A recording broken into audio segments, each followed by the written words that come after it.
एका नवविवाहितेचा गळाफास घेऊन संपवलेला जीव, एका थोरल्या सुनेचे पुन्हा पुन्हा केले गेलेले लैंगिक व मानसिक शोषण आणि राज्य महिला आयोगाच्या निष्क्रियतेमुळे एका जीवाचा दुर्दैवी अंत।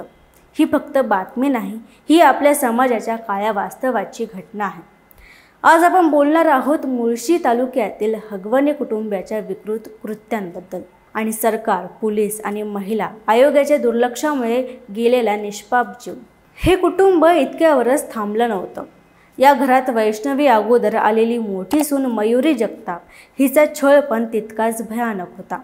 मयुरीच्या आई लता जगताप आणि भावाने 6 नोव्हेंबर 2024 रोजी महाराष्ट्र राज्य महिला आयोगाला एक पत्र लिहिलं।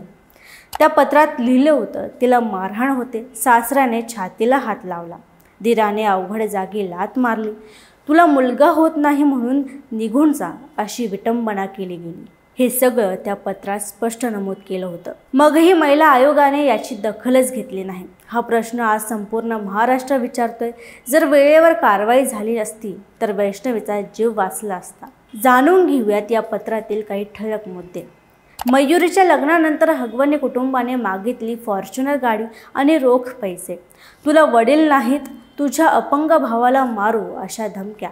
आमच्याकडे बंदुका आहेत, आमच्या मागे राजकीय पाठिंबा आहे। पती घरी नसताना तिच्यावर लैंगिक अत्याचार, कपडे फाडणे। मुलगी मोबाईलमध्ये रेकॉर्डिंग करत होती तेव्हा तिचा मोबाईल हिसकावून पळवण्यात आला।